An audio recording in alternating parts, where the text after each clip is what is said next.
Hey basketball guys, we have news. Let's go to more Los Angeles Lakers news, but first don't forget to subscribe to the channel and leave your like.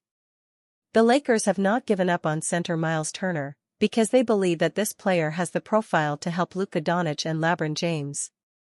Miles Turner is a scorer and a good defender, and his presence on the Lakers roster will overcome a visible need on this roster. To bring Miles Turner, General Manager Rob Pelinka may send Rui Hachimura as the main bargaining chip, because Hachimura has not been able to be solid and still misses many games due to injury. Postseason rumors: Lakers want to sign Miles Turner to be the starting center. Miles Turner is a talent the Lakers would like to trade for, but the Indiana Pacers have no interest in parting with him given that his stretch 5 skill set is vital to their style of play. Los Angeles Lakers receive Miles Turner, sign and trade. Indiana Pacers receive Rui Hachimura, 2031 first-round pick, LAL. For years, Miles Turner has been a top target for the Lakers, and now, they might finally have the perfect opportunity to land him. The Lakers desperately need a true rim protector who can also stretch the floor, and Turner fits the bill perfectly.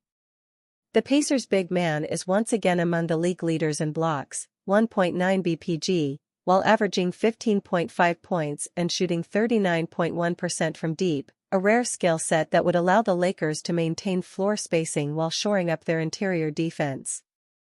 With the Pacers shifting their frontcourt focus around Pascal Siakam, they might be willing to part ways with Turner in a sign-and-trade scenario. The Lakers giving up Rui Hachimura and a distant 2031 first-round pick is a reasonable price for a center who addresses multiple needs. Hachimura has been solid, 13.0 ppg, 5.1 rpg, but his defensive inconsistency and streaky scoring make him expendable. If the Lakers are serious about contending, this is a move they should aggressively pursue. What will Rob Pelinka choose on these 6 big extension decisions for the Lakers? The NBA playoffs are getting closer by the day, and for the Los Angeles Lakers and their fans, that's a fact that is both exciting and fear-inducing.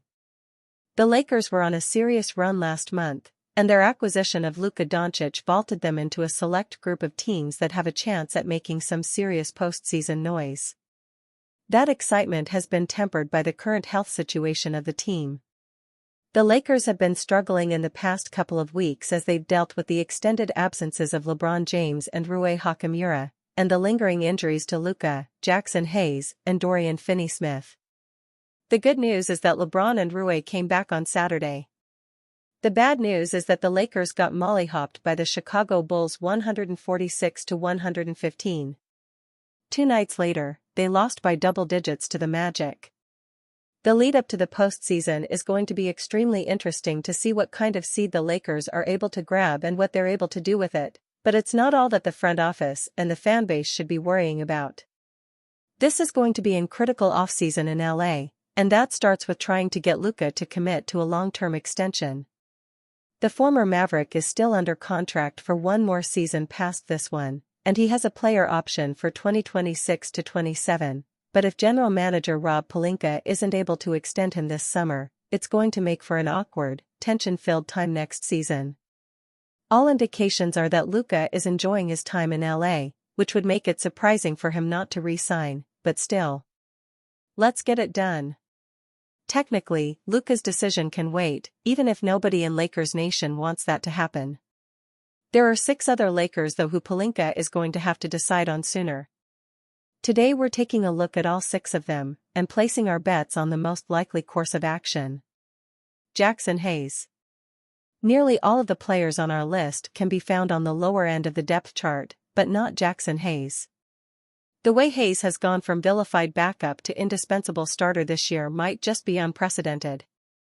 The Lakers were so worried about their center position after trading away Anthony Davis that they followed that blockbuster move up by trading for Mark Williams just a few days later. We all know by now how that deal fell apart, but rather than being up the proverbial creek without a paddle, the Lakers have been more than fine to rely on Hayes as the main guy.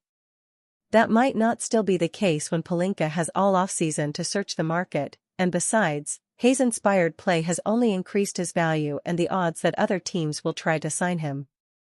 It's going to be difficult for the Lakers to keep him for a number that makes sense for their cap situation, especially when they'll be looking for an upgrade at the same time. I'd expect Hayes to be playing somewhere else next year, but good for him. He's earned it. Cam Reddish and Alex Len. JJ Redick gave Cam Reddish a shot as his 3-and-D guy earlier in the season, but the arrival of Dorian Finney-Smith, combined with his being outplayed by Dalton Knecht, rendered him superfluous. Like Knecht, he was part of the package that was supposed to be sent to Charlotte for Mark Williams, but unlike the rookie, he hasn't seen much playing time since the deal was rescinded. He scored a grand total of 15 points since New Year's. Alex Len was brought in as a Hail Mary after the Williams deal fell apart, but he's been outplayed by Hayes, Trey Jemison 3 and Christian Coloco at the 5. The 10 points he scored when the Lakers trotted out their second unit against the Bucks last week more than doubled his total in purple and gold. Jovan Buha, the senior NBA reporter covering the Lakers for The Athletic, speculated on his Buha's Block podcast that Reddish and Len could be on the chopping block if and when the team converts at least 2 of the two-way contracts of Jordan Goodwin, Jemison, and Coloco. Those decisions will all need to be made soon, as all 3 are coming up on the 50-game maximum for two-ways. Converting any or all of these to full contracts would make that player eligible for the postseason, and with Jackson Hayes' ongoing spotty health and a dearth of other frontcourt options, this seems like the best course of action. Jordan Goodwin and Christian Coloco. As mentioned above, Goodwin and Coloco could become fully guaranteed soon. Goodwin especially has earned it, as he's done a light impression of Max Christie since working his way into the rotation. He's playing nearly 26 minutes per game this month, partly due to the amount of injured players on the roster, but also because he has JJ Redick's trust. He seems a lock to stick around long-term. Coloco hasn't done as much, but the Lakers are desperate for bodies up front, and he at least has one of those. He hasn't been as solid as Jemison though, which puts his future beyond this year in doubt. It seems to be a guarantee that at least one new center will be in the fold next year. If Hayes and Jemison stay, there will be no room for Coloco. Even if Hayes leaves, Pelinka will likely look for an upgrade in the free agent backup center market. Markieff Morris.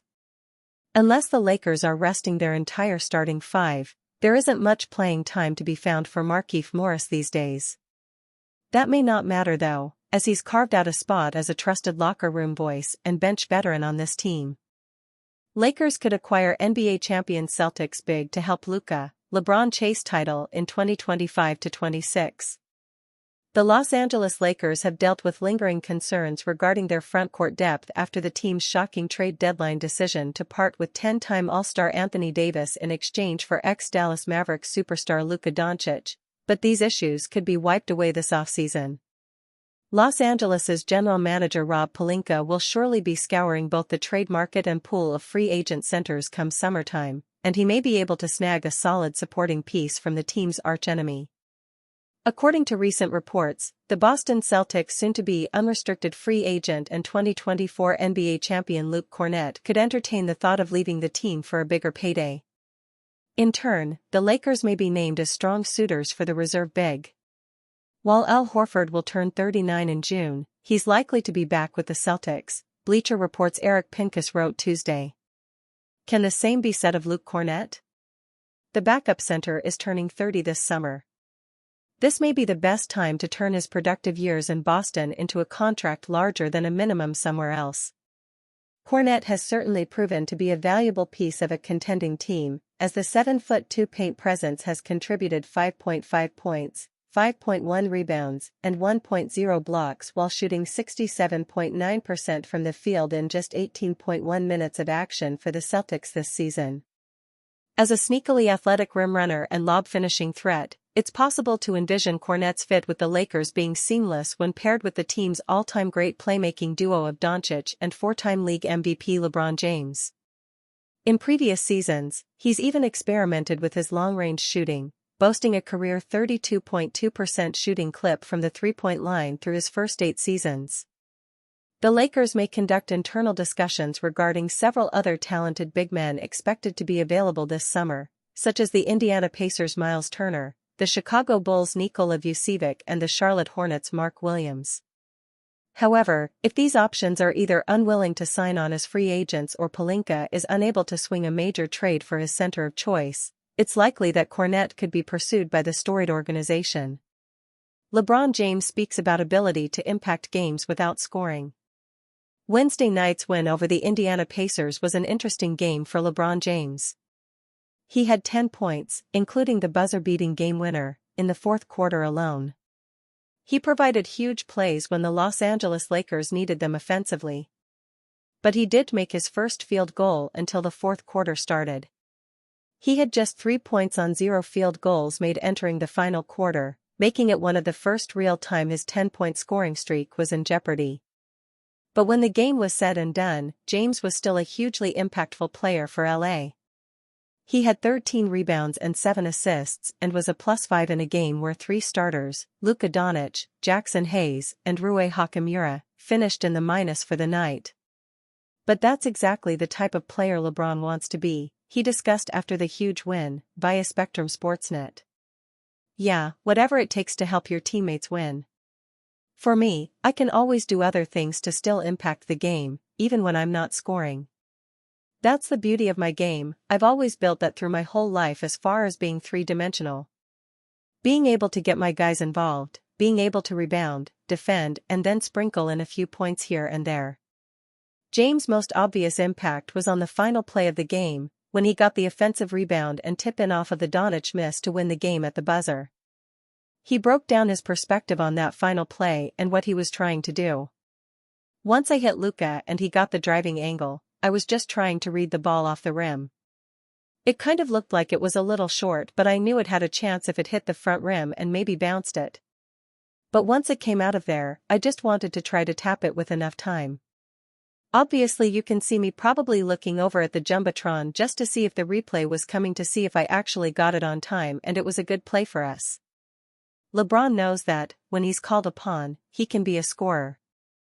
But he recognizes that there are other facets of his game that are more important with Doncic, and even Austin Reeves, on the floor with him. That's what's needed for our team. The way the dynamic kind of works right now, that is needed. Obviously I know I can score the ball, but until we continue to find our rhythm offensively or whatever the case may be, the defensive side is more important for our ball club. In order for us to win, we gotta defend. It starts with me. It starts with my voice. And if we go small, I've gotta clean the glass and keep guys in front of me and be an anchor on the defensive end. So that's what it calls for at this moment.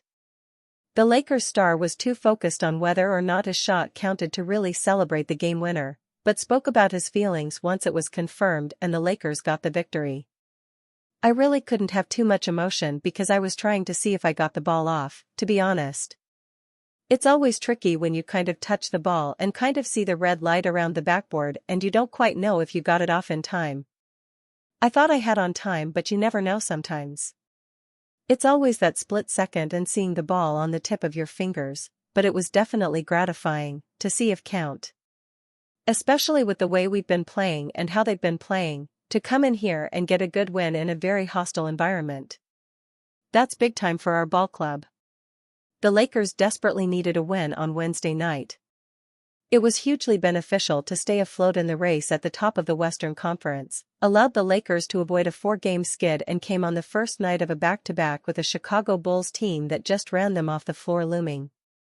LeBron James discusses relationship with Tyrese Haliburton. Haliburton looked the part of an all-star against the Lakers, finishing with 16 points and 18 assists on the night. LeBron, who spent the summer with Haliburton at the Olympics, spoke about the young star's potential. It's all about opportunity, confidence, and then your ability will take over from there. Obviously we've seen him young in Sacramento, and then he got the opportunity to come here and play for this organization that welcomed him with open arms, and he's been able to thrive. Especially in this system that's fast-paced and getting guys that want to move with him and run with him. It fits his game perfectly, and the more and more he plays, the better and better he gets. Rasa is just a cool dude. It was my first time ever hanging with him during the Olympics, and I loved every moment of it. Just a really cool dude, great family too.